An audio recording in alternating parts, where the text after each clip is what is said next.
What is up, everybody? This is your boy, Teran Rodriguez, bringing you another edition of Set Point. And as always, we have ourselves a jam-packed show as we have a lot to get into in the world of volleyball, such as Penn State men's volleyball, 2 top 10 wins over Stanford and Pepperdine as they have another big test against Long Beach State. Can they defend the Rec Hall and take down the beach for a second straight season? Also, Penn State women's volleyball landing 2 big transfers. And speaking of the Big Ten women's volleyball, Michigan has named its new head coach. Can this coach lead Wolverines back to the NCAA tournament? Also, we have a breakdown of all of the NCAA women's volleyball transfers, or at least the notable ones. And we also have a recap and preview of the NCAA men's volleyball matches that happened. So you know what to do. Hand me a volleyball. Set the net, because I'm about to serve you up some volleyball action here on Set Point. This is Teran Rodriguez bringing you another edition of Set Point here on IE Sports Radio, your direct feed for all that is sports.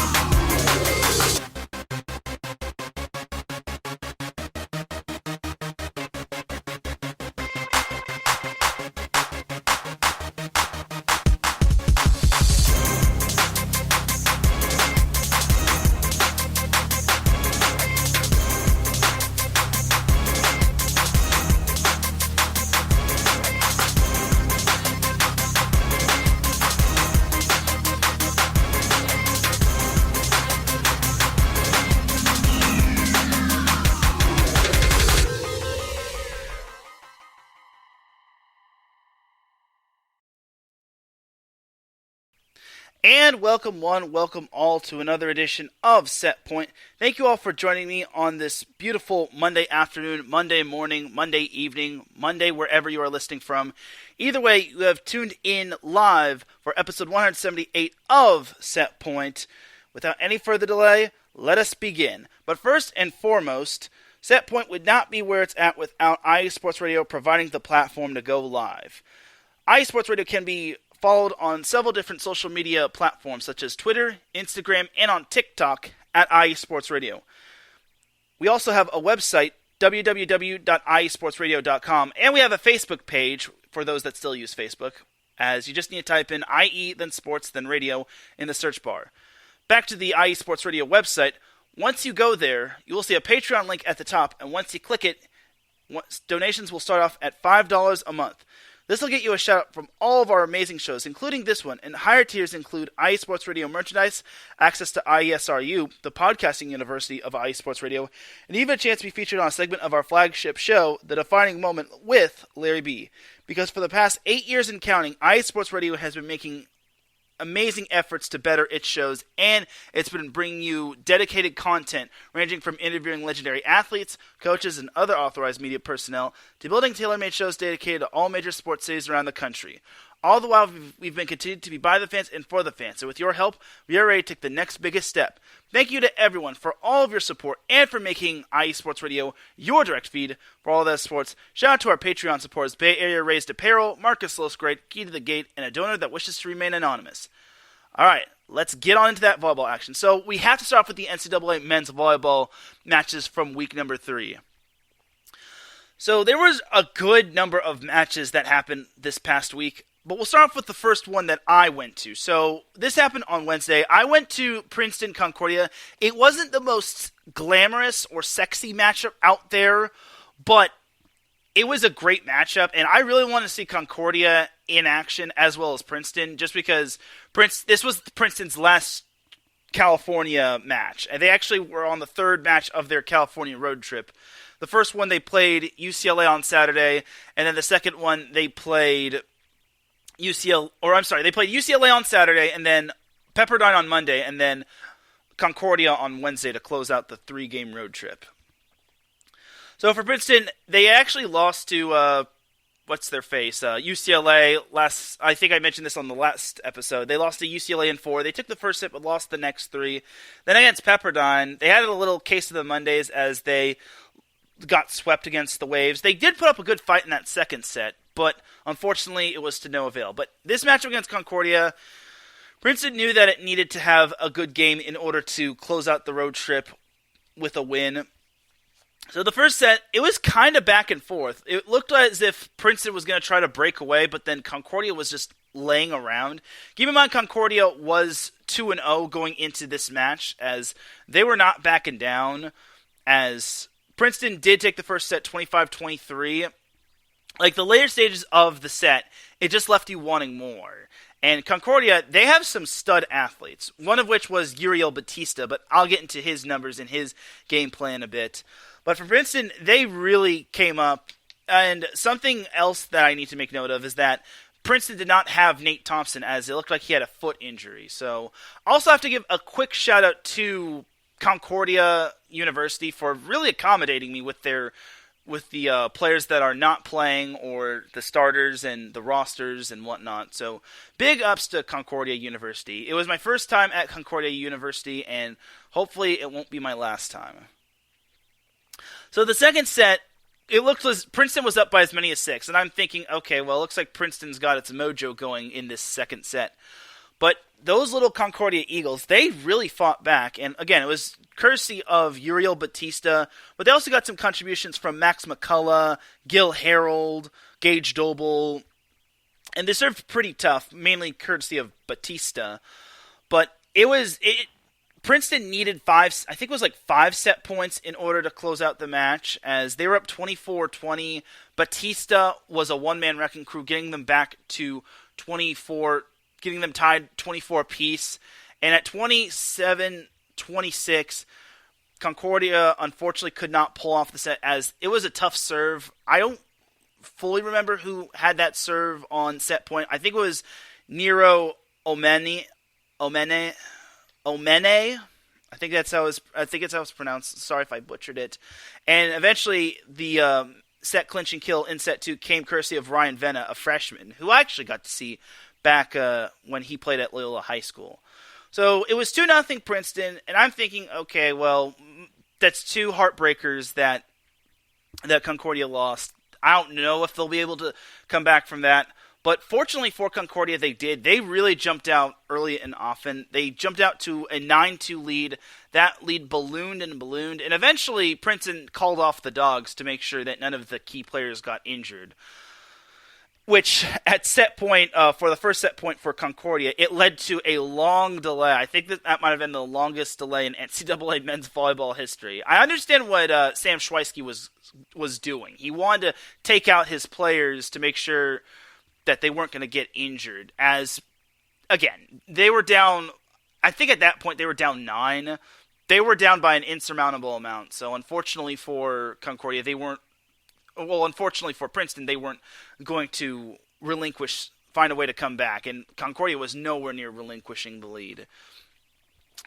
Concordia took the third set 25-19, but then in the fourth set, Princeton really got it cooking. They fell behind 1-0, but that was their only time they trailed. Princeton eventually scored 4 in a row, and then eventually they just could not relinquish that lead. And unfortunately for Concordia, they missed a lot of serves, and I think a good chunk of them came in that fourth set. And unfortunately for them, they missed a serve on match point. But again, you have to live and die by tough serving. You can't just not serve tough and expect to win, especially on the NCAA men's volleyball level and against an opponent like Princeton.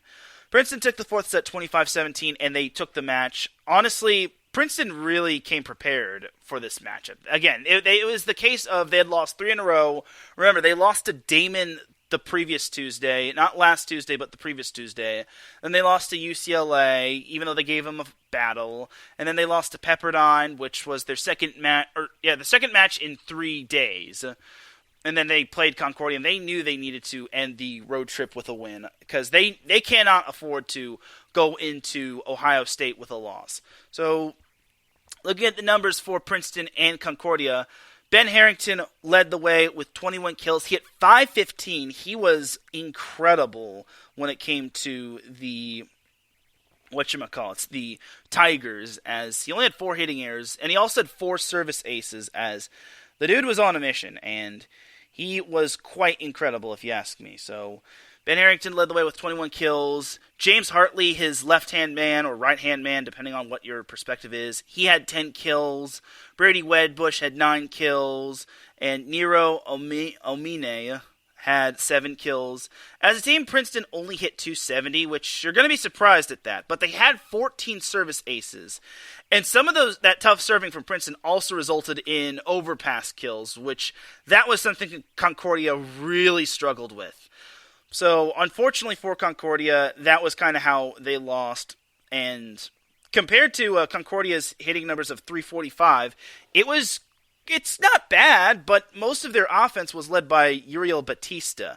I'll be getting into the interviews in just a bit, but overall, Concordia didn't get outdone in most of the stats, as they actually had 31 digs compared to Princeton's 20. They only got outblocked 5-4. But the service errors, or service aces and service errors, were really hurtful. And Concordia missed 15 serves while allowing 14 aces. And Riley Salmon told me afterward that that's basically a whole set right there. They only had 6 aces, half of which were from Uriel Batista. And speaking of Batista, he had 22 kills and he hit 459 for the Eagles. Now, you're probably wondering, well, 22 kills, what's so bad about that? It's actually over half the kills that Concordia had as a team. Their next kill leader was Max McCullough, who had 6 kills and he hit 500.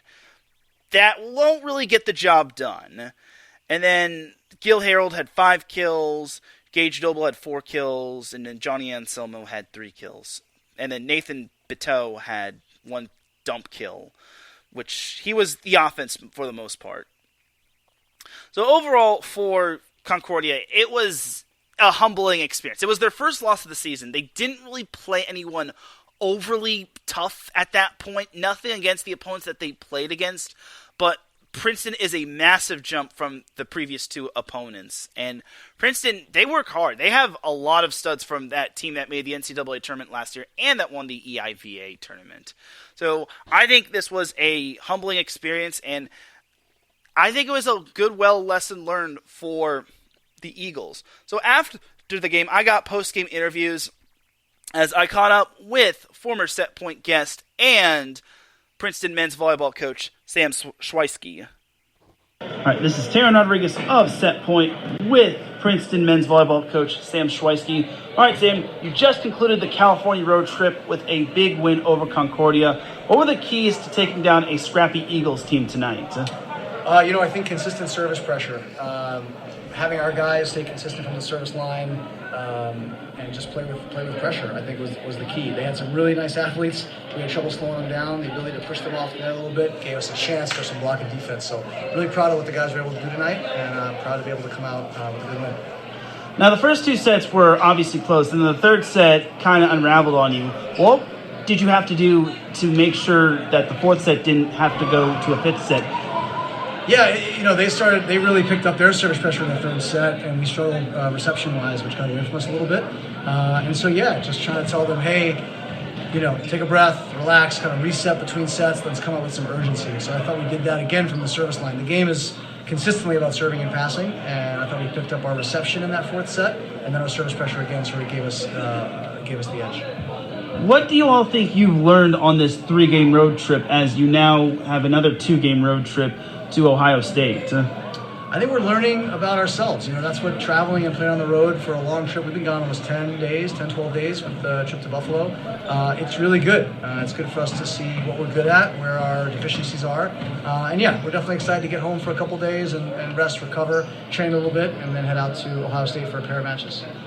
Ben Harrington obviously had a big night with 4 aces, 21 kills, and a hitting percentage of .515. What can you say about Ben as well as the rest of the offense?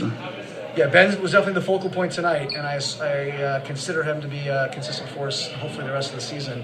I think he's just adding more tools to his tool belt. So obviously he's always had a hard cross-court shot. Tonight he had some beautiful tool shots off the inside hand and the outside line, and just becoming a more mature player. So really excited what we saw from him tonight, and hopefully he can just continue to improve and improve.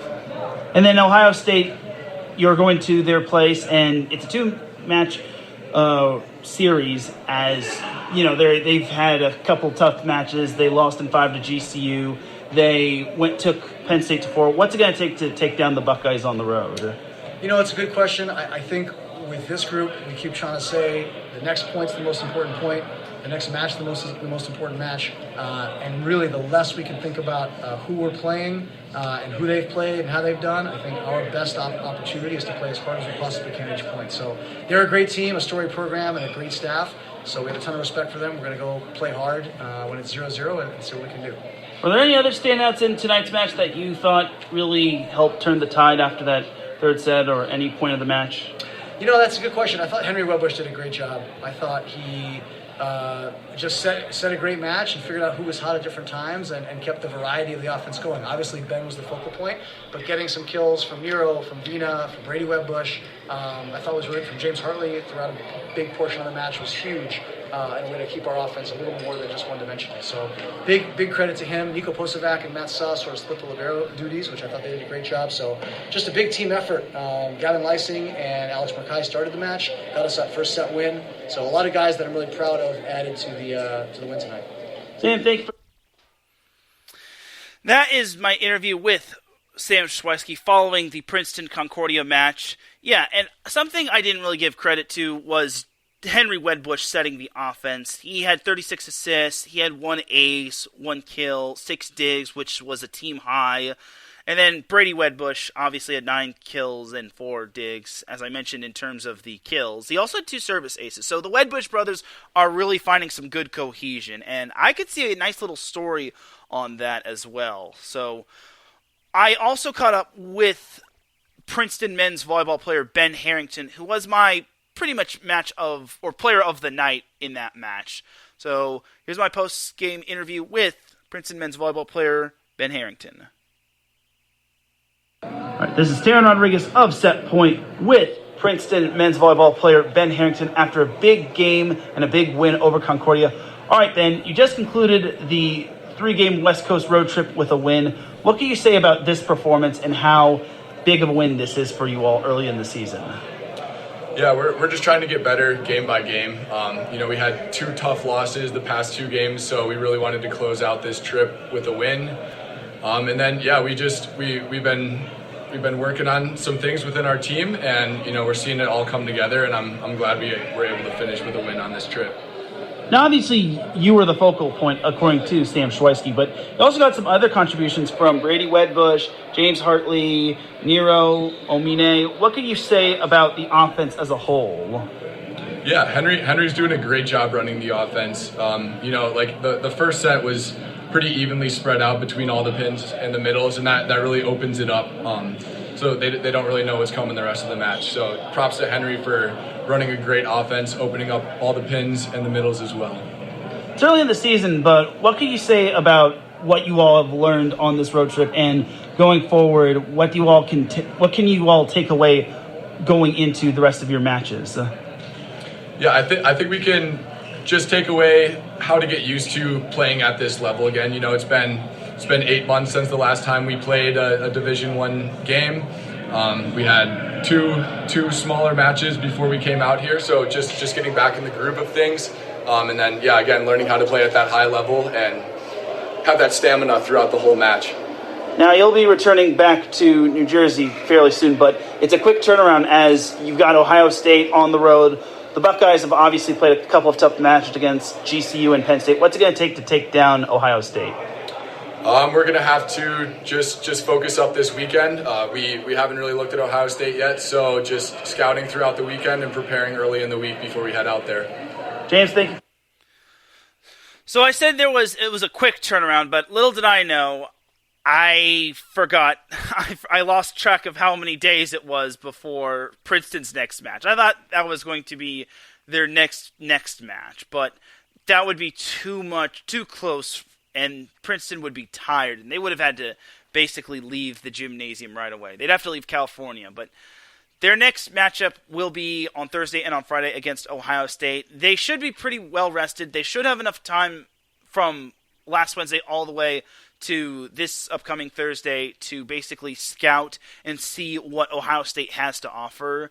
Obviously, I'm going to like to see this matchup just because Ben Harrington versus Jacob Pasteur, but someone else I don't know if this is 100% true, but I was told that Ben Harrington is a big Michigan fan, and we all know what Michigan versus Ohio State can bring out in terms of not only in a player's perspective, but in a fan's perspective. So it'll be quite interesting to see if Ben Harrington has that fifth gear where he basically has the motivation to try to beat the Buckeyes just because he's not only playing against them, but he's also a Michigan fan.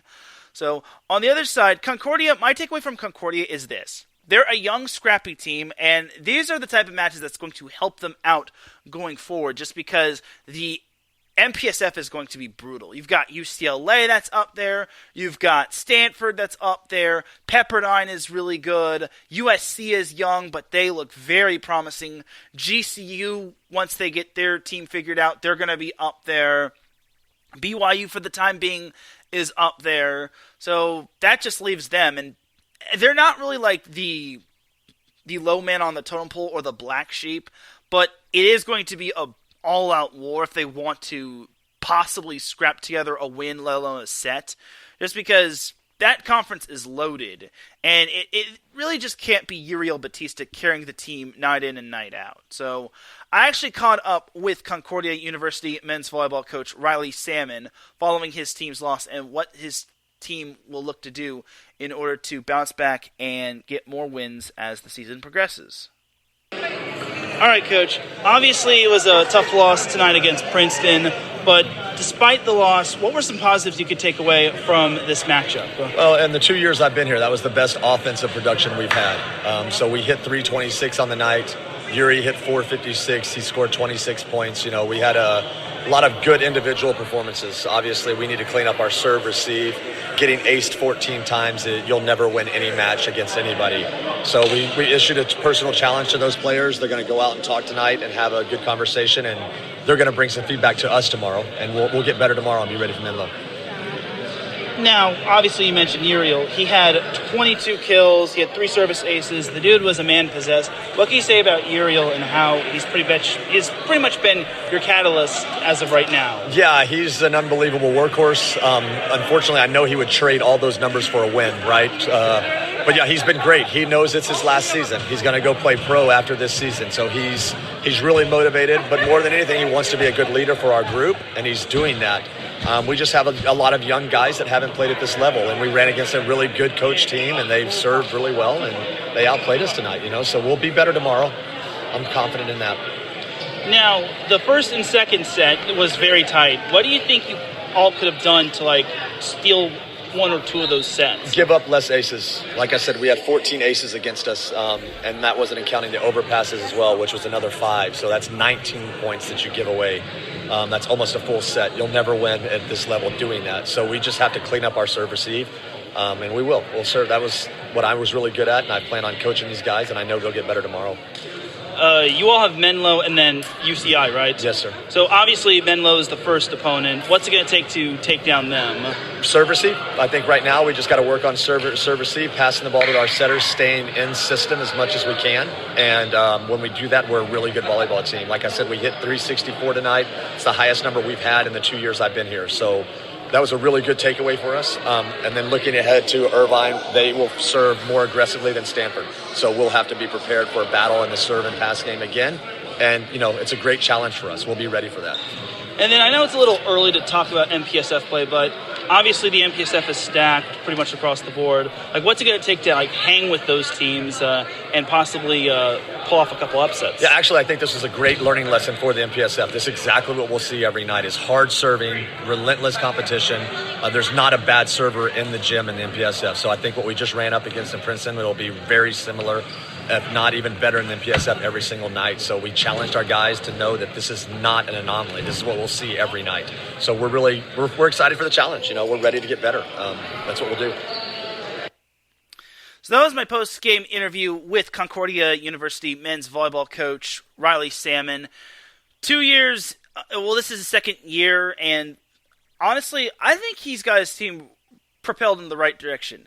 Now, obviously, the schedule has picked up for the Eagles or the Golden Eagles, as I think they go by either or, but for Concordia, the season is about to pick up. They beat Menlo the day after they played Princeton, but then lost to both UC Irvine on Friday and on Saturday. They played 4 matches in 4 nights. That's quite the trip, if you ask me.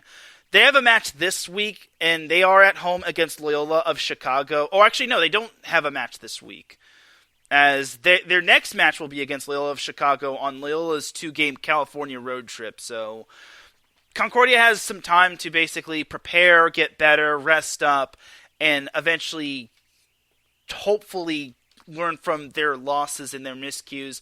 Obviously, UC Irvine is really good, especially as advertised, just because the Anteaters, they returned most of their guys. They have a new setter who's really good, and this is those losses don't really dictate how good Concordia truly is, because they have a good team. They have some scrappy guys, and I think they can pull off a few upsets in the MPSF.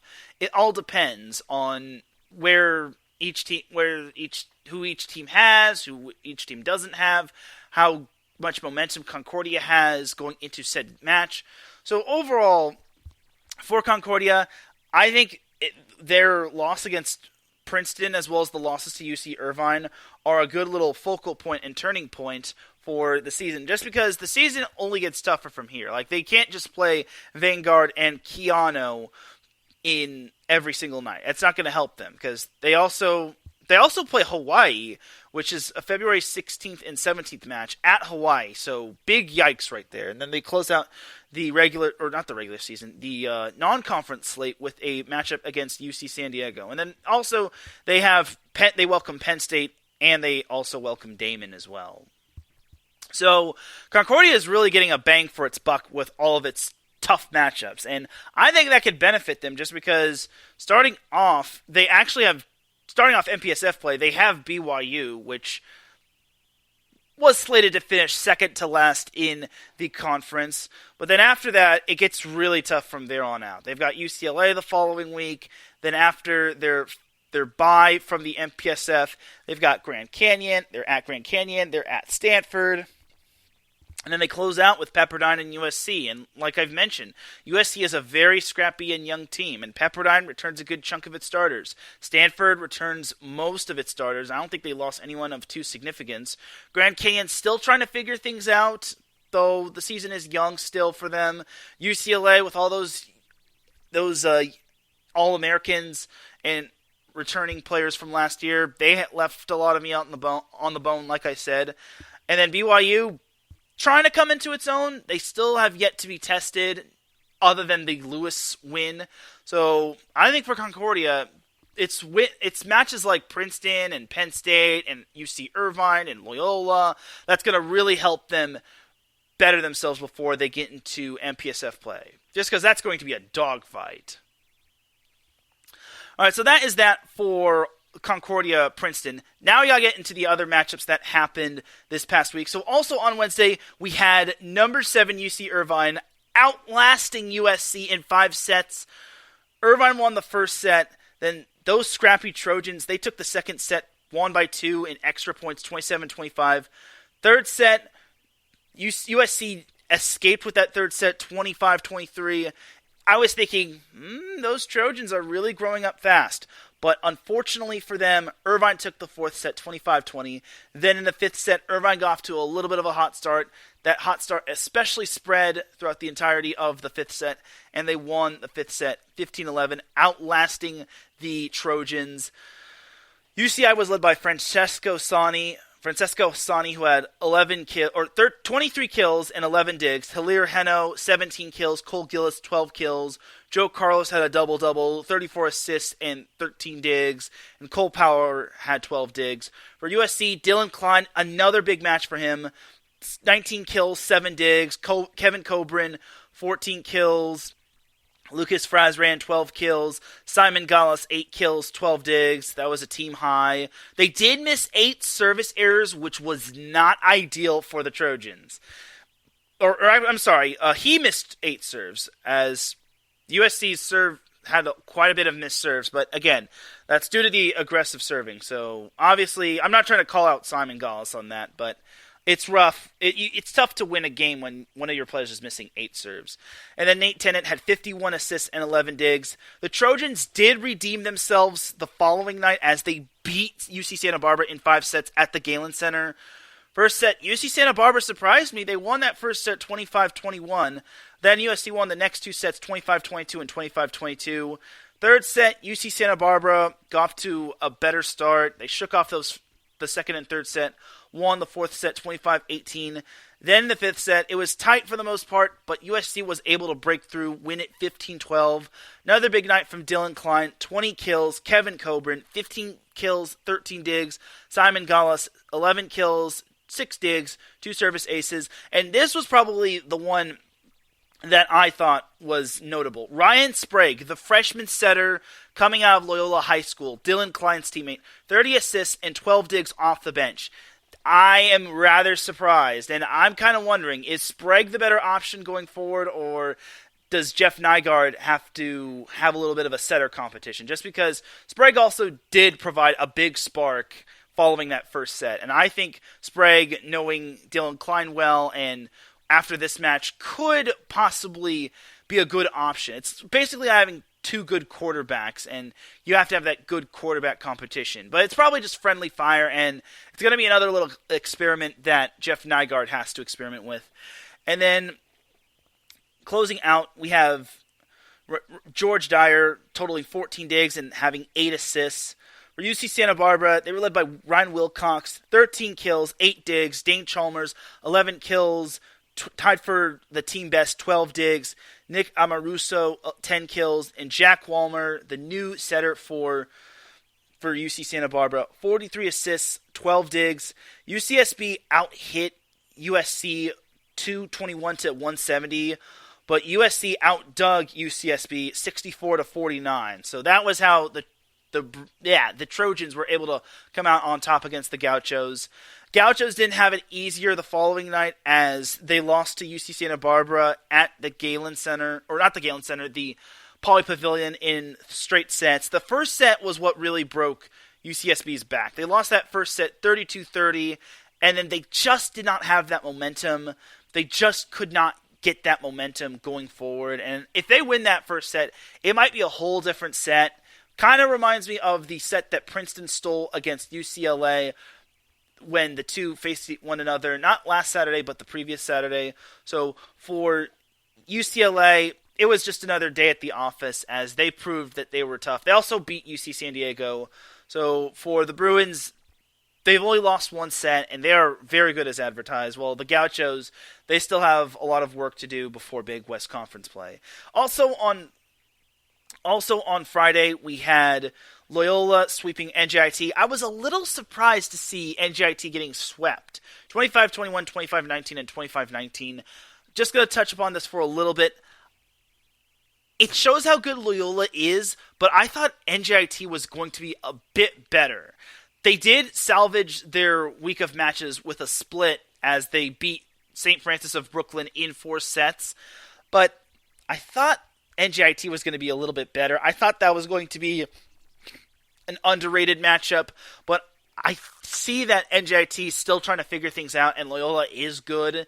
Loyola did drop a set this past weekend as they lost a set to LIU, Long Island University.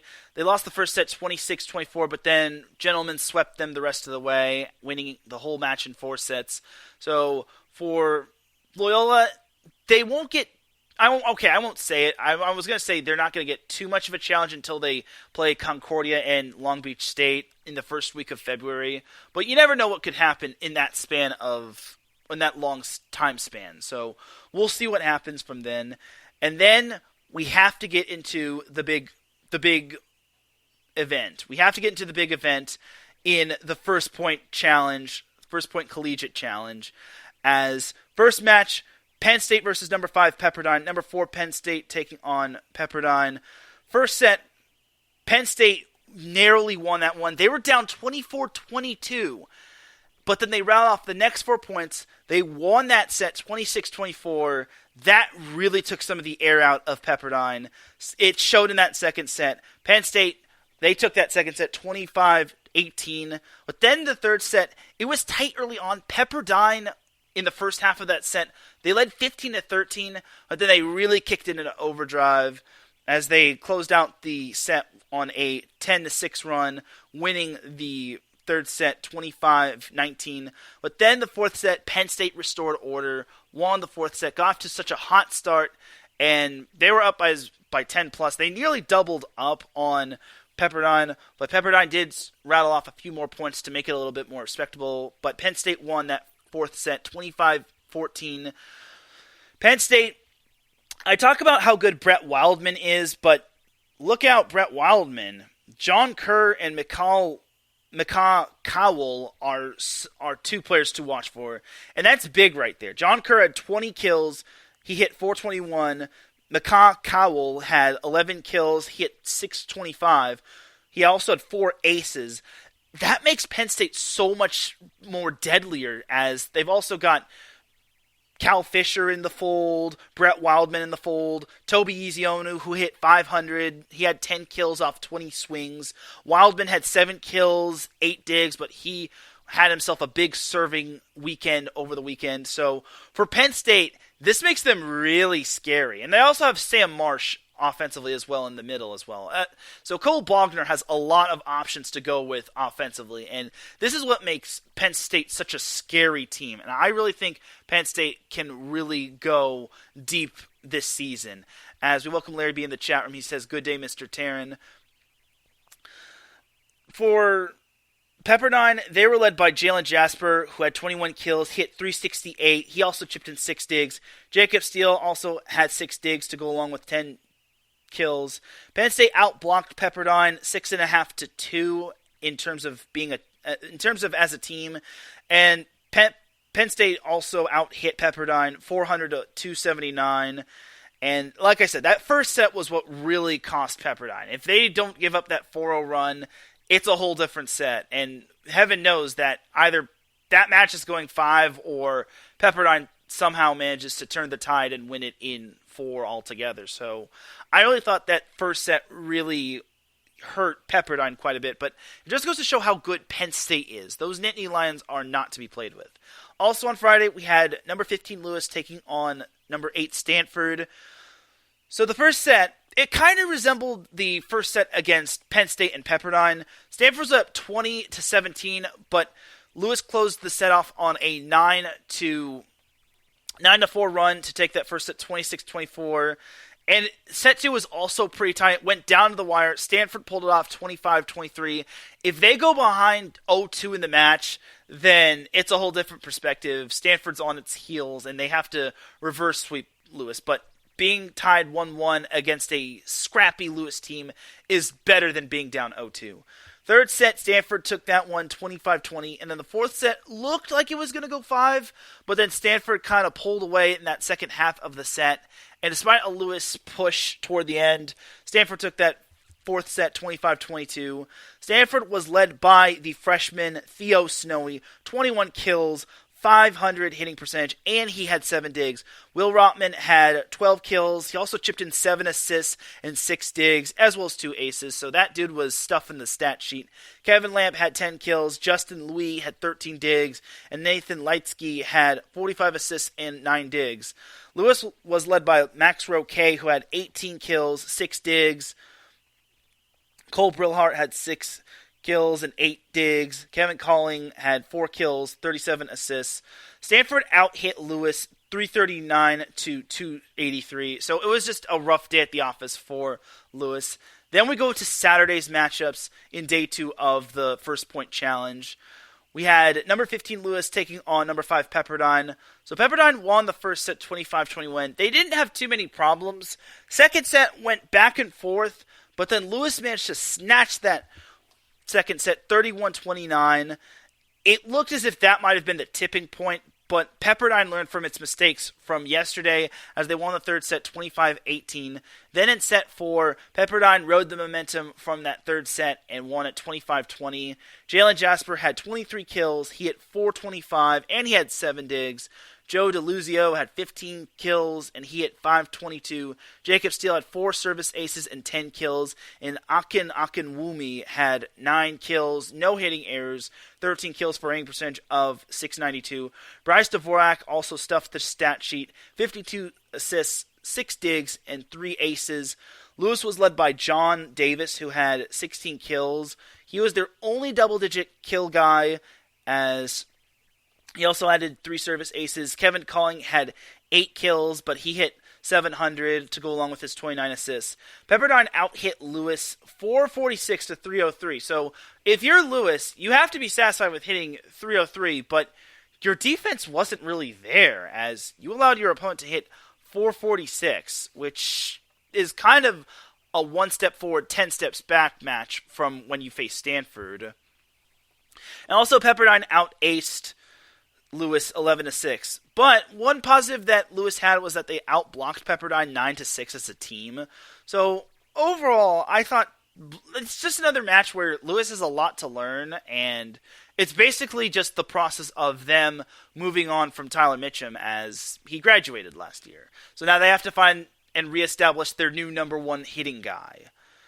Pepperdine, on the other hand, it was a great bounce-back win for them. I think that this little event of the First Point Collegiate Challenge really showed that they may not be as flashy as Hawaii or Penn State or UCLA, but they have the guys. Jalen Jasper is him, and if they can get him, build around him, and just get him some help, I think Pepperdine will be a scary team come MPSF play. And then the last match of the First Point Collegiate Challenge was number 4 Penn State taking on number 8 Stanford. So the first 2 sets, Penn State was super strong. And one of the reasons why was Brett Wildman. He served up a storm in those first 2 sets. Penn State won those first 2 sets, 25-18 and 25-17. And I'm thinking, is Penn State just really that good? I want to say it's more so that they're very good as opposed to Stanford not being as good. Because Stanford has some good players. But the third set, Stanford finally got together. They won that third set 25-20. Then the fourth set was just a slugfest. It was just tight throughout the entirety of the set. There were lots of ties and lots of lead changes. It looked as if Stanford was about to pull off the fourth set win and force a fifth set. But Penn State managed to break through. I think it was tied 22-22. Penn State won the next 2 points, went up 24-22. And despite dodging 1 match point, Stanford just could not force that fifth set. Penn State won the final point, winning the set 25-23.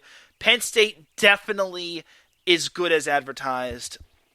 John Kerr led the way with 15 kills, while Mikal Cowell had 14 kills. He hit .345. Kerr added 8 digs. Toby Ezionu had 10 kills. He hit .692. Wildman had 8 kills, 10 digs, and 2 aces. And once again, he just served strong.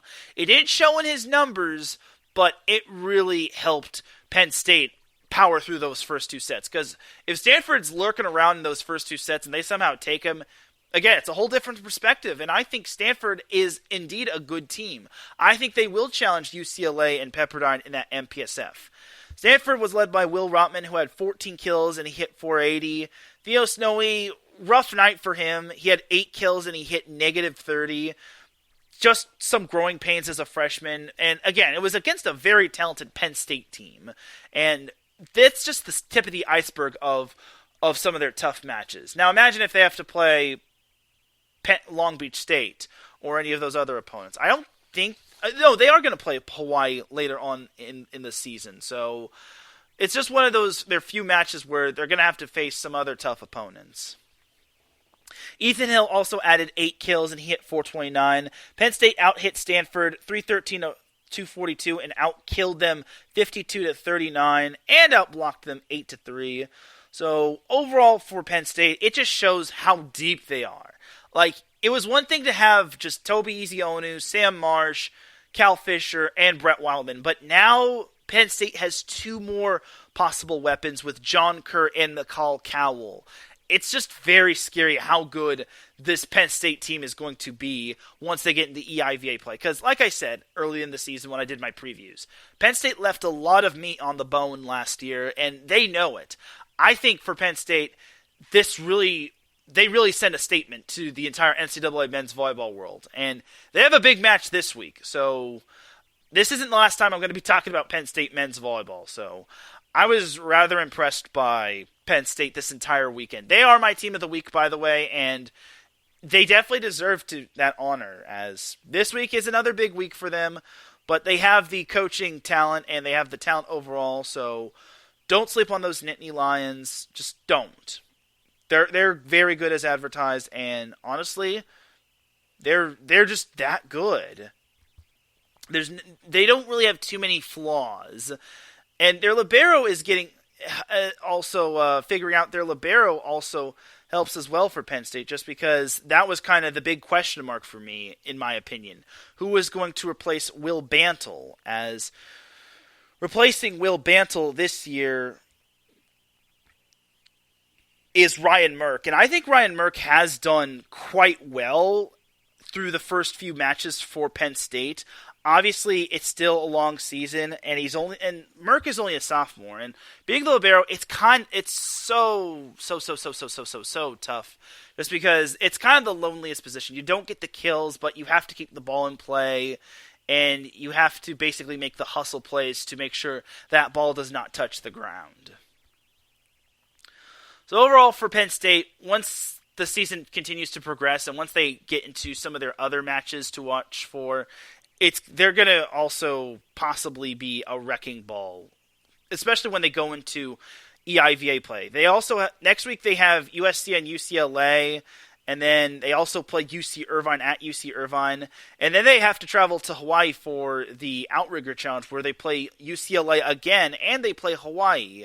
And they also have another matchup against Ohio State as well. And I also mentioned that they start off conference play with 2 matches against Princeton and at home, and then they have 2 matches at NJIT. And I already can tell that Penn State is going to be fired up when they play Princeton, just because that was the team that knocked them out of the EIVA tournament and that derailed all of their NCAA tournament hopes. But again, that's more so Princeton having one of its better nights and probably playing its best match of the season, more so than Penn State just straight up stinking. But I imagine Penn State's going to come with a lot of fire when they play Princeton. And also when NJIT starts to figure things out, that could be a nice little nifty conference match as well.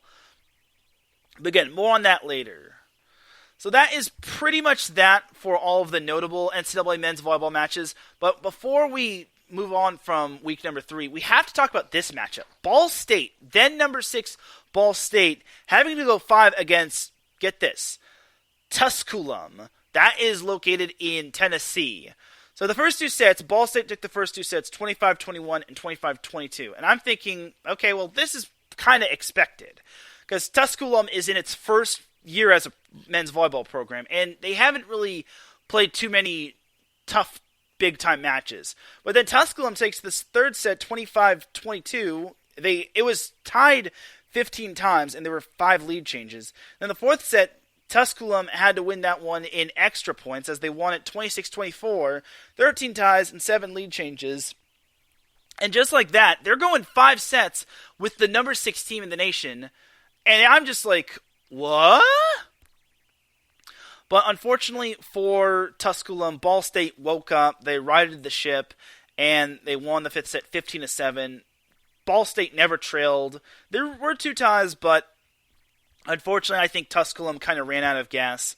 Ball State was led by Trevor Phillips, who had 16 kills. So looking at this box score, they did not have Caleb Jennis playing. So it's no wonder that Ball State had to go 5 with Tusculum, because without Caleb Jennis, they're not as big time as most people give them credit for. And I'll have to look into what happened with Caleb Jennis, as Bryce Brenhart had 12 kills, Vanis Buckles and Tanaish. I'm not Tanaish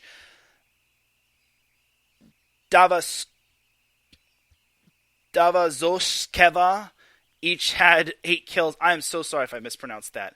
Vandis Buckholz and Tanaishi Davazoskeva each had 8 kills. As a team, Ball State still hit 400 despite not having... I'm sorry, they didn't hit a 400. They hit 230 without Caleb Jennis, while Tusculum was led by Colby Landry, who had 20 kills. Jacob White had 10 kills. Shapar Grant had 12 kills.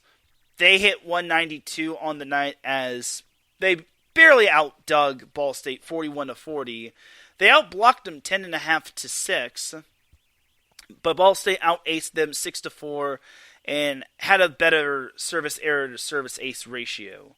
So overall for Tusculum, it was a great effort. The fact that they almost beat Ball State speaks to high volumes of how they've grown up, and it just goes to show that it's any given night. But if I'm Ball State, I have to be a little concerned without Caleb Jennis. If it's, again, I'll look into this whole little thing of Caleb Jennis not playing, but if it's an injury and it's not too long term, then it's understandable. But I don't know. Like, it's just a little mind-boggling that Ball State went 5, and it actually kind of shows in the coaches poll that happened that was just released today. So the 2023 AVCA men's volleyball coaches poll was released, and 15 through 11 consisted of Lewis at 15, UC Santa Barbara at 14, Ohio State at 13, BYU at 12, and Loyola of Chicago at 11. 10 through 6 consisted of USC at 10, Grand Canyon at 9, Ball State at 8, Stanford at 7, and UC Irvine at 6. 5 through 1 consisted of Pepperdine at 5, Penn State at 4, Long Beach State at 3, UCLA at 2, and your still number 1 team in the AVCA/NVA Men's Collegiate National Collegiate Coaches Poll is Hawaii. So that's pretty much that for your NCAA men's volleyball news from Week 3 and for all of the coaches poll for this week. There weren't any teams that dropped out, but Ball State having to go 5 with Tusculum kind of indicates that narrow 5-set win was kind of what pegged them down 2 spots. And then UC Santa Barbara, like I said, they lost to USC and UCLA.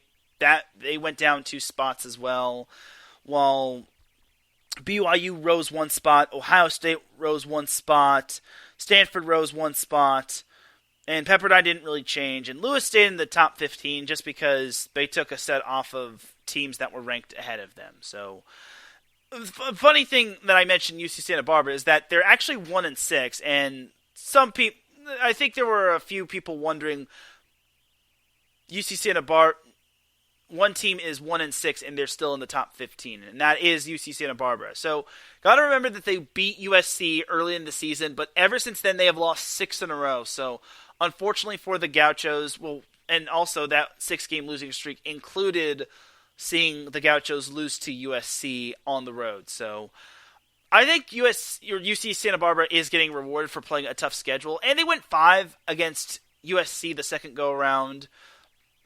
So I think that's kind of UC Santa Barbara's saving grace, but you also got to remember that they lost to Lincoln Memorial in 5, which that was not really the greatest loss of all time. But also Santa Barbara did also go 5 with Stanford, so Santa Barbara is right there, but they still have a lot to learn. As again, life without Jia Haoshin and Patrick Paragas is going to take some time getting used to, and obviously they're going to need to lean on Ryan Wilcox, Brandon Hicks, and Dane Chalmers.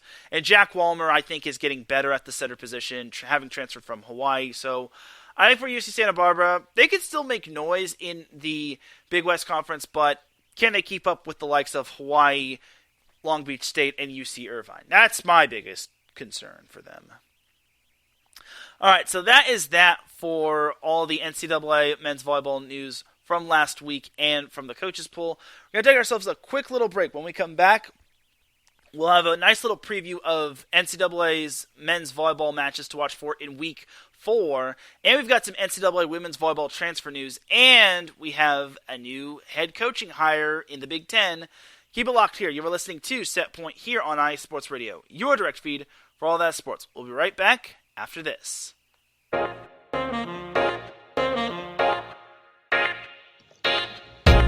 What is going on, everybody? My name is Harrison Glazer, and we're coming at you from the Show That Never Sleeps podcast. I cover the Jets, the Islanders, the Nets, and the Yankees. This is Pierre Moss, and I cover the Mets, Knicks, Rangers, and the Giants. Our show is live every Wednesday through Spreaker and a bunch of other ways to get our content. Again, we're the Show That Never Sleeps podcast. We talk about all those New York sports. It's a lot of fun. We get into all of it. Please tune in. Again, that's Wednesdays at 6 p.m. And we look forward to having you guys right here on IE Sports Radio, your direct feed for all that is sports.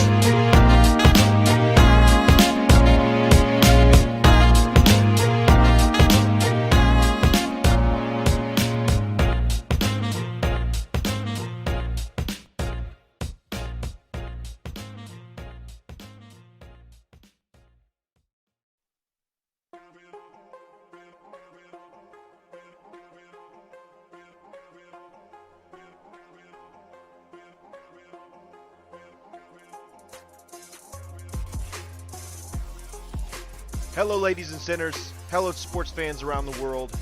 Hello, IE Sports family. This is Cale Henderson, the host of IE Vegas, the Sin City Sports Show, presented by IE Sports Radio. If you folks are interested in sports in the Vegas area, if you're wanting to have a blast for 1 hour, every Tuesday night from 7 p.m. Pacific Standard Time to 8 p.m. Pacific Standard Time, this is a show built for the Vegas sports fans, where we feature the Las Vegas Raiders, the Las Vegas Golden Knights, the Las Vegas Aces, and the University of Las Vegas, Nevada Rebels. Hopefully, fingers crossed, MLB team coming soon. Either way, if you folks are looking to have a blast for 1 hour each and every week, tune in Tuesday, 7 p.m. Pacific Standard Time to 8 p.m. Pacific Standard Time. If you folks are interested in Vegas sports news, go to our Twitter, at SinCities_IESR, and you can speak with me, the host, Cale Henderson, at Cale_Henderson on Twitter. At any time, be happy to reply. Always willing to reach out to our fans. Again, the Sin City Sports Show, presented by IE Sports Radio, your direct feed for all that is sports.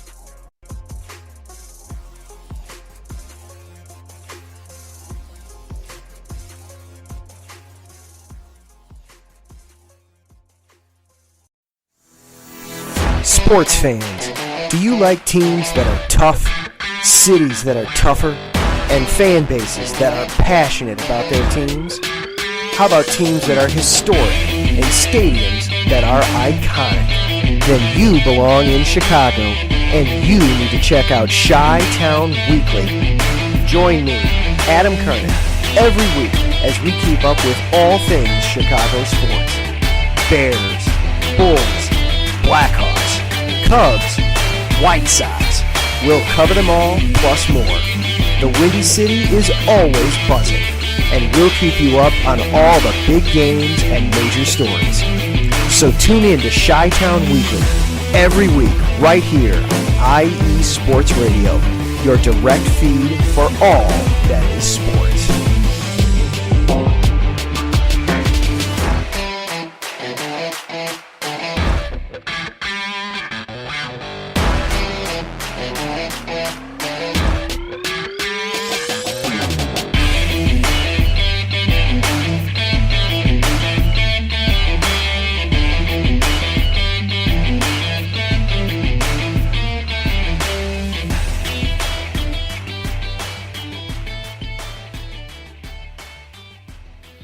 With segment number 2 of Set Point here on IE Sports Radio, your direct feed for all that sports. Definitely check out all of our amazing shows, such as Chi-Town Weekly with Adam Karnick. That will actually be going on in about 2 hours as of this recording, as Set Point is actually has gone on live went live today at 2 p.m. Pacific time as opposed to 6 p.m. Pacific time. Obviously, I'm a busy guy and I have a lot of other stuff to do, so yeah. But I should be back to my regular time next week. Also, check out about Sin City Sports with Cale Henderson that covers all things Las Vegas sports.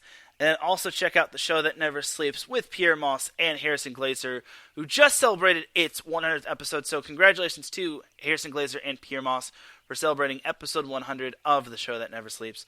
Let's get on into the second half of the show. So we'll start off with NCAA men's volleyball matchups to watch for in week number 4. So we don't have too many matchups to watch for, but we do have a few ranked-on-ranked matchups. So we'll start off on Wednesday. Number 12, BYU at number 7, UC Irvine. 7 p.m. Pacific start time, and it's not only going to be on Wednesday, it's going to be on Friday as well, as BYU is heading down to Southern California from Provo. So both of these teams are undefeated, but UC Irvine, they just got battle-tested against USC last weekend, and they also beat Concordia both times in the Battle of Irvine, at Concordia and at the Bren Event Center. BYU, on the other hand, they beat Farley Dickinson both times in the Smithfield House in straight sets, as BYU has only lost one set on the season. But again, their one tough or true test was against Lewis.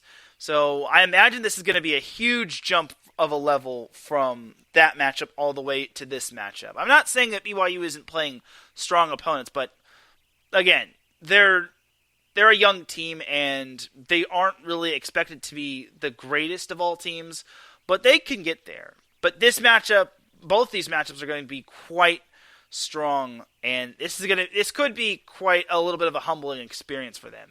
But if they do pull off the upset, then that's amazing, and it shows that BYU can be taken seriously, or should be taken seriously. Then also on Wednesday, we have the match of the week for the NCAA men's volleyball season, week number 4. Number 3, Long Beach State taking on number 4, Penn State. So the Beach and the Nittany Lions are both undefeated. Last year when these two teams met, it was a thriller. The Nittany Lions pulled off the win in 5 sets. And I'm pretty sure that might not be in the mind of Long Beach State. The thing about Long Beach State is that they're also undefeated, and they've only allowed one opponent to cross 20 points. But consider this, Long Beach State hasn't really faced that true tough opponent yet. Their wins are against King of Tennessee, Lindenwood. They also have a win over LIU and George Mason from this past week. As the Beach is getting their first test of the season, Penn State, obviously we know how they did in the First Point Collegiate Challenge. They beat Pepperdine and Stanford in 4 sets, as Penn State is going to look to keep it going again.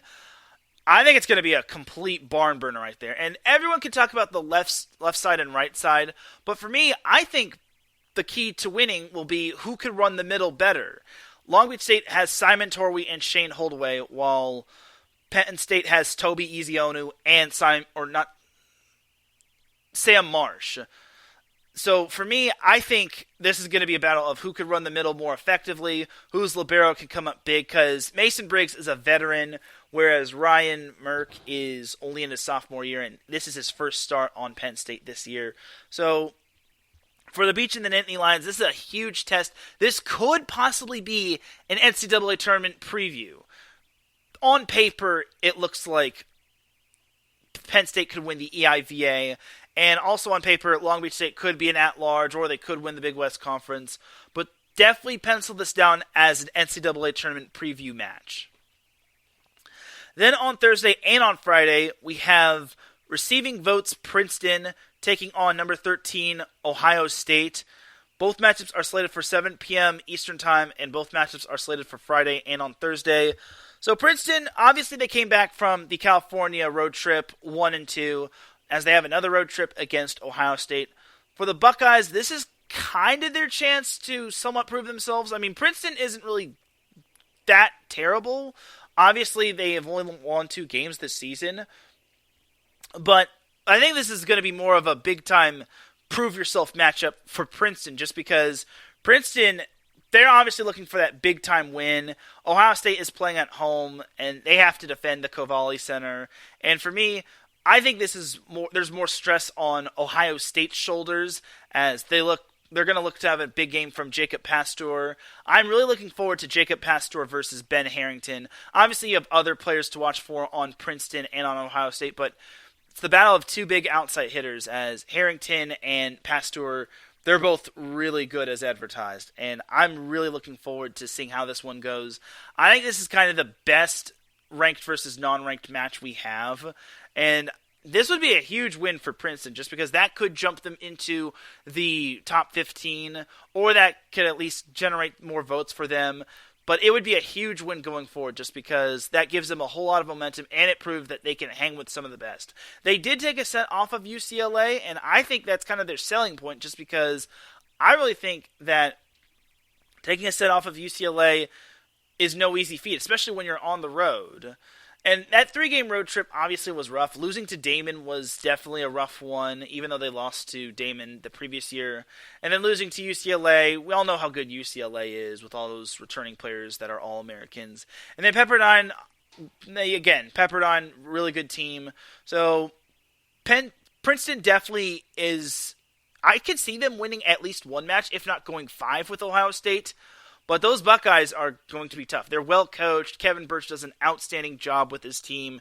And again, Jacob Pastor, it all depends on how much assistance he'll get in terms of offensive output that he'll get. And I really think that Ohio State is good, but will they fall into the trap that is Princeton? Just because Princeton is not that bad of a team. I think Princeton has a lot of upside to their team. I think they're figuring things out with the Wedbush brothers. They have James Hartley. I don't know how long Nate Thompson is out for, but for me, I think they're managing well without him. And for Ohio State, Jacob Pastor, obviously their big guy. Parker Mikish, their libero, also to keep an eye out for. Noah Plattfoot has done an outstanding job running the offense. Cole Young is legit as well. Can't forget about him. So for Ohio State, this is kind of, I wouldn't say this is a big-time pressure matchup, but I think they have a lot more to lose than Princeton does. I mean, if Princeton loses both matchups in like straight sets, then I don't know if they'll be receiving votes. But all in all, I just think that Princeton has a chance to really prove themselves. And then the last matchup to watch for falls on Thursday. Also another 7 p.m. Eastern Standard Time matchup. We have NJIT at George Mason. So you're probably wondering, well, why is that match on your matchups to watch for in the NCAA Men's Volleyball Week 4 list? Well, NJIT and George Mason, for starters, they're actually in the same conference, and that's their conference opener. Yes, the EIVA has a conference opener this week. They get the honor of being the first conference to see conference play being played, and that's kind of amazing. So the reason why NJIT and George Mason is a big-time matchup is because this is the prove it matchup. NJIT hasn't really been the greatest against stiff competition. They do have that win over Purdue Fort Wayne, but against the likes of McKendree, against the likes of Lindenwood, as well as Loyola of Chicago, they lost all those matchups, and they only won one set out of those possible matches. And then their other wins are against Sacred Heart and what's their face? St. Francis of Brooklyn. Meanwhile, for George Mason, on the other hand, they obviously came back from a weekend where they had to play Long Beach State, which is a big fat oof right there. As I think George Mason has some upside.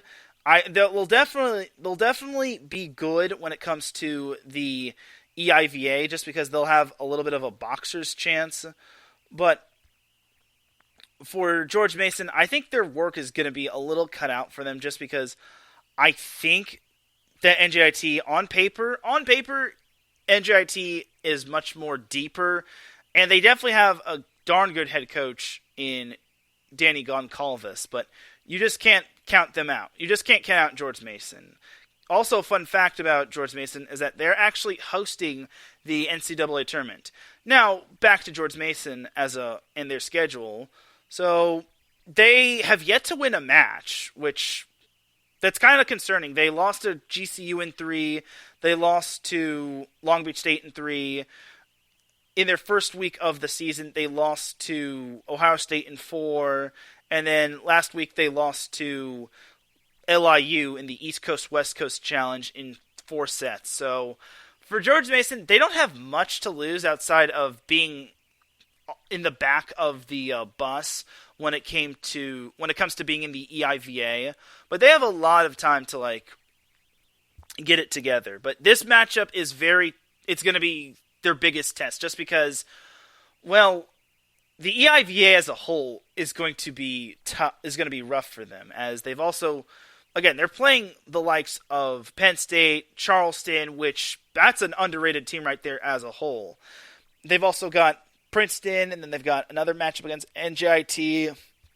They've also got Harvard as well. So for George Mason, they're going to have their work cut out for them, and I think they have that potential.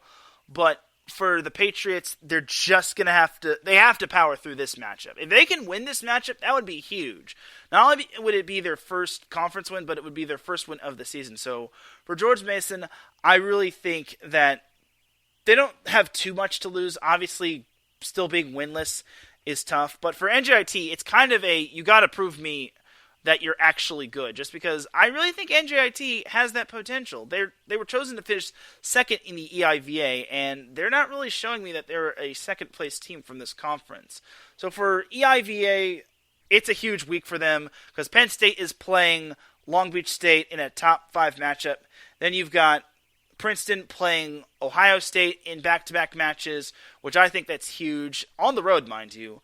And then you've got your conference opener between NJIT and George Mason. So it's a huge week in EIVA, and I think they deserve some love, which is why I put NJIT and George Mason as my matchup to watch for in week number 4, along with the other matchups that I previously mentioned. So that is that for the NCAA men's volleyball matches to watch for in week number 4. So now we're going to switch gears. We're going to head on over to some NCAA women's volleyball news as we welcome Cale Henderson in the chat room. So thank you for popping in, Cale.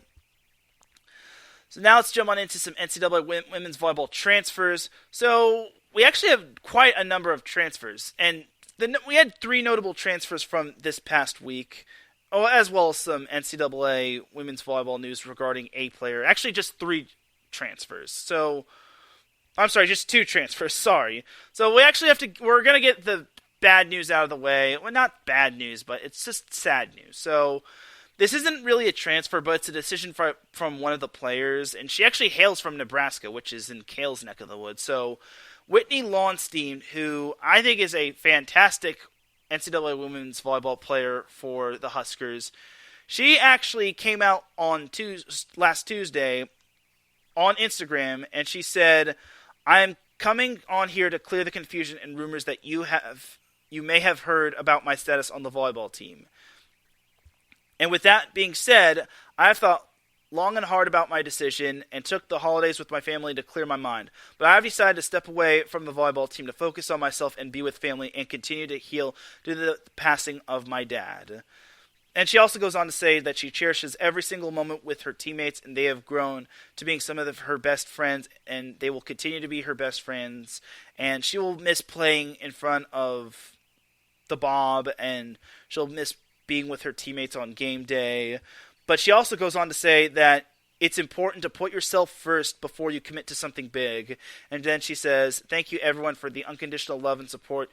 The Nebraska fan base is unlike any other." So yeah, I understand where she is coming from for this. So Whitney Launstein's father passed away in 2021, and I guess last year was probably the 1-year anniversary. So it's never really easy, especially when you lose your loved one at an early age. So obviously it's rough for Whitney Launstein, and it's never easy to lose someone that you're very close to, but for her, she made a wise decision, and you have to put your mental health ahead of yourself. I mean, we've seen other athletes do it, take time off to basically just, focus on themselves, focus on their mentals.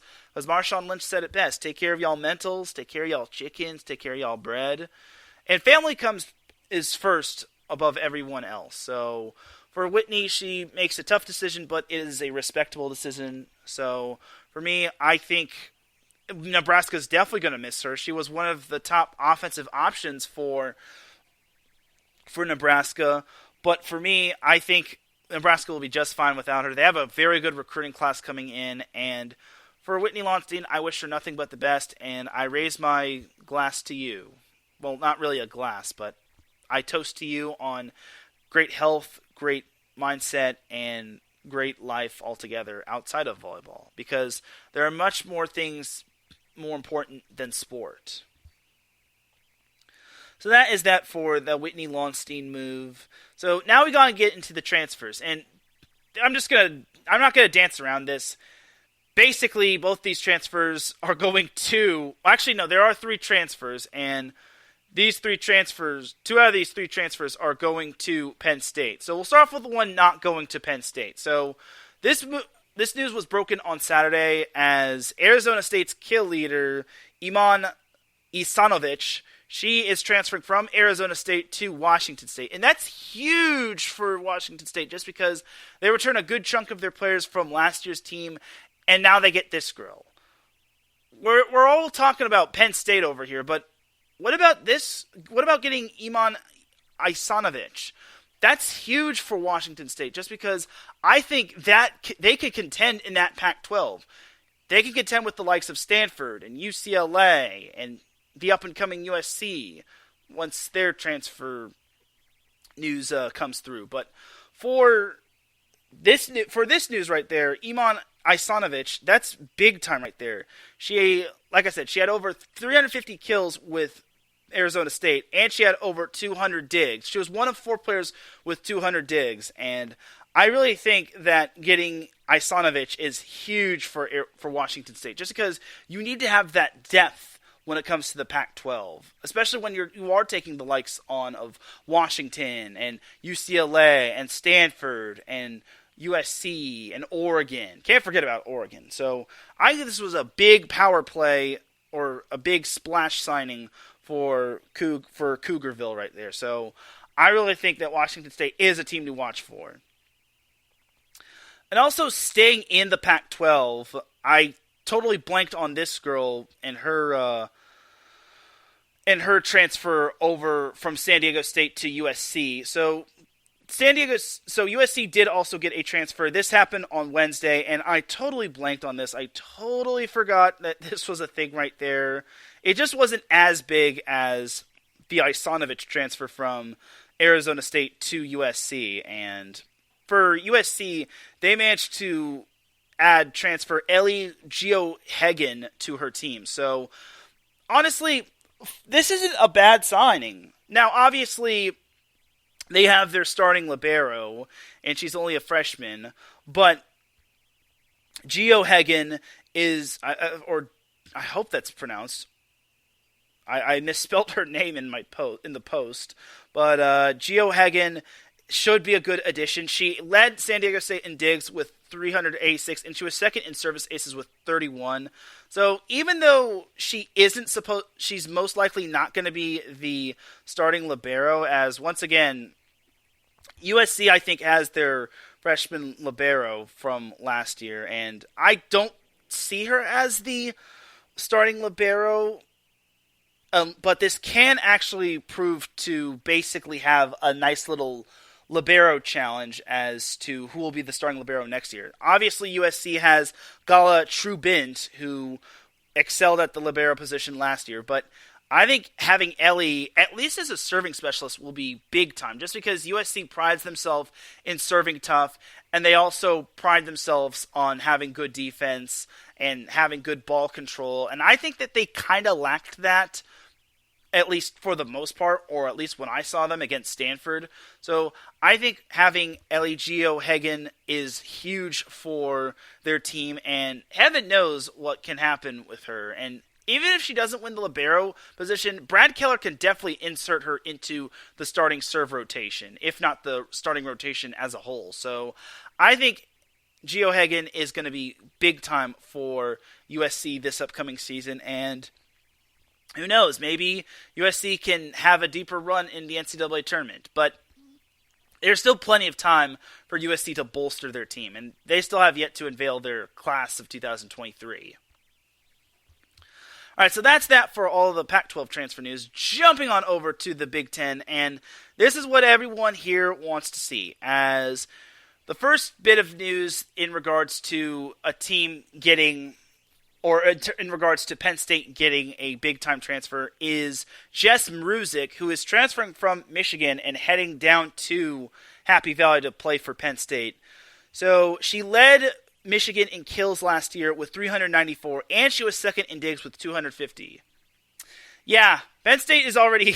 Penn State already has a bright future as it is, and with Mruzik coming back to play for them, or coming to play for them, ooh boy. That's going to be quite fun if you ask me. So I really think that Penn State is loading up for this upcoming season, and man, they're definitely going to be good this upcoming year. And it's not just going to be her. Today, I found out earlier that Mac Pedraza, the Big Ten Setter of the Year, is also going to Penn State. So that's just even bigger news right there. So Mac Pedraza, as well as some of the other Ohio State players, they all made the decision to move on from Ohio State just because of obviously not having enough scholarships and not having enough I wouldn't say roster space, but maybe they don't have the correct graduation program. But getting Mac Pedraza is huge. She, like I said earlier, she was the Big Ten Setter of the Year from this past season. She's a 3-time All-American, 3-time All-Northeast Region, 3-time First 10 All-Big Team, and she was named to the 2022 Women's Collegiate National Volleyball Team. Yeah, I think Penn State's women's volleyball team definitely got someone really good. And I guess I might as well read off Jess Mruzik's resume. She was the 2019 National Gatorade Player of the Year from her neck of the woods in Michigan. She was an AVCA Honorable Mention All-American. She's a 2-time First Team AVCA All-Region. She's a 2-time First Team All-Big Ten recipient. She was named to the FIVB U18 World Championship team, where they won the World Championship that year. And she averaged 4.19 points per set in last season. So, again, she was also the kill leader for Michigan, as 394 kills is not anything to sneeze at. And keep in mind, Michigan did not make the postseason last year. Michigan missed the NCAA tournament, and she, being the grad transfer that she is, she transfers to Happy Valley, which I think is big time right there. And honestly, Jess Mruzik is going to be essential in this Penn State offense, as well as Mac Pedraza. Like, that's huge right there.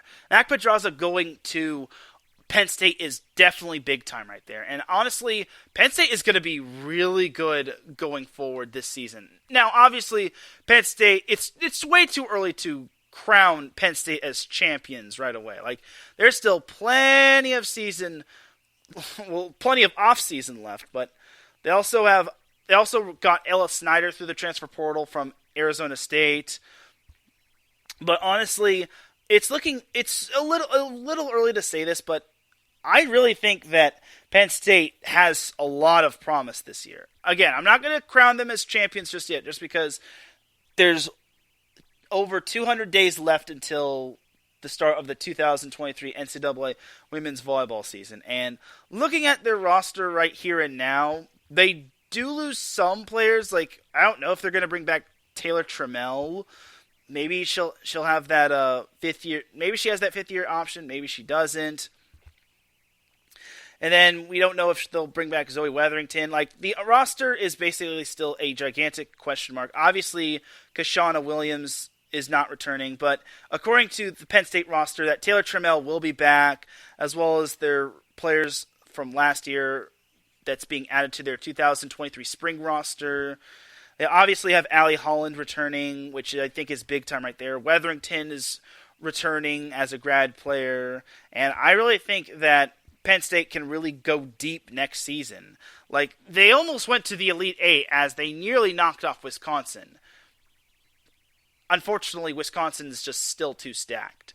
But they needed that big-time hitter right there. Obviously, they had Kashana Williams last year, but she just, I wouldn't say she didn't have the big-time clutch moments, but she just, I don't want to say this too negatively, but she just wasn't as the most dynamic as some of the other outside hitters. I think with Jess Mruzik, with a change of scenery, I think she'll be able to be big time for Penn State. So there's that right there for Penn State. As we welcome Angela Winstead in the chat room, she says, have a great rest of the show. I appreciate that.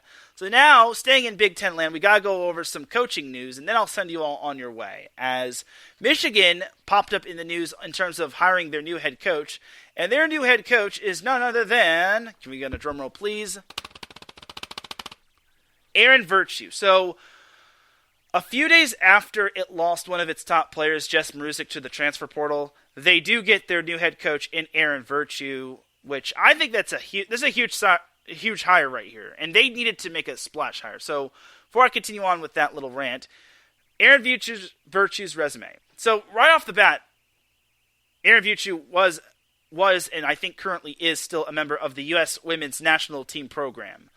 Right off the bat right there, big-time hire. She serves as the offensive coordinator for the U.S. Women's National Team. Again, right off the bat, that's huge right there for Michigan. And she helped win gold at the 2020 Olympics as a part of the coaching staff. Big time right there. And since 2019, she has also been the director of USA's National Team Development Program, where she oversaw the U19 through U23 development program team for the indoor and beach volleyball programs for the both boys and the girls. Also big time. Was the offensive and recruiting coordinator at Michigan from 2011 through 2015. Right off the bat right there. She has experience knowing Michigan's program from the ins and the outs. I think that's huge right there, just because if you know a program already, you're a shoo-in to be hired. And she was there for 4 seasons, one of which was the year where Michigan, back in 2012, they won 7 against 7 top 25 opponents, and they won a modern-day record of 27 matches, and they went to the Final Four that year. So I definitely understand Michigan hiring Erin Virtue. That is huge right there. And in addition, those Michigan teams, back when Erin Virtue was previously on the staff as the offensive and recruiting coordinator, they won a combined 100 matches, maybe even more, during Virtue's previous time at Ann Arbor. Definitely huge right there. She also has coaching stints at Cincinnati, Loyola of Chicago, and she was a standout player at Illinois from 2001 to 2005. And like I said, Michigan needed to make a huge splash in terms of hire, because you look at the Big Ten. You've got Kelly Sheffield, John Cook, Katie Schumacher-Colley, Dave Shondell. It's absolutely amazing how stacked the Big Ten, and John Cook as well, or Keegan Cook of Minnesota, John Cook of Nebraska. The Big Ten, in terms of women's volleyball, is stacked with coaches. And Michigan really needed to make a splash hire just because they could not afford to have another season where they missed the NCAA tournament. And I think this was a big-time hire for the Wolverines, and I think they could go from there. Now it's all just going to be about, can they keep their players aboard? Can they basically get other players from the transfer portal? And can their incoming players from their recruiting class do big things as well? Because obviously they lose their top 3 kill leaders through the transfer portal. Now it's going to be all about picking up the pieces and seeing who's going to go where for Michigan. But overall, I give this hire a 10 out of 10, and I really think Michigan did not disappoint with this hire. So, good job to Michigan's women's volleyball team. That is going to do it for all the NCAA women's volleyball news. And ladies and gentlemen, that'll do it for this week's episode of Set Point. Without any further delay, let's drop the beat, because I'm about to dip like a banana in chocolate. You feel me? Thank you, everyone, for tuning in to Set Point. I really do appreciate everybody tuning in. If you listen live, I appreciate you. If you listen on the playback, I appreciate you. If you listen at work, I appreciate you. If you listen at any time, any place, anywhere, I appreciate you. Shout out to the live chat room on Spreaker, Larry B., Cale Henderson, and Angela Winstead. I really do appreciate everybody tuning in. For everyone here at IE Sports Radio, this is Teran Rodriguez signing off. I should have some big news sooner down the line. I know I said it a couple weeks ago that there was going to be big news regarding Set Point, but be patient. Hopefully I'll be able to get another guest going live next week. We shall see. But have a great rest of the show. Thank you to Mike Pat that also popped into the live chat room. I'll see you all Friday for the SoCal Supreme Sports Show. But until then, be safe, take care, and I'll see you on the other side. Peace!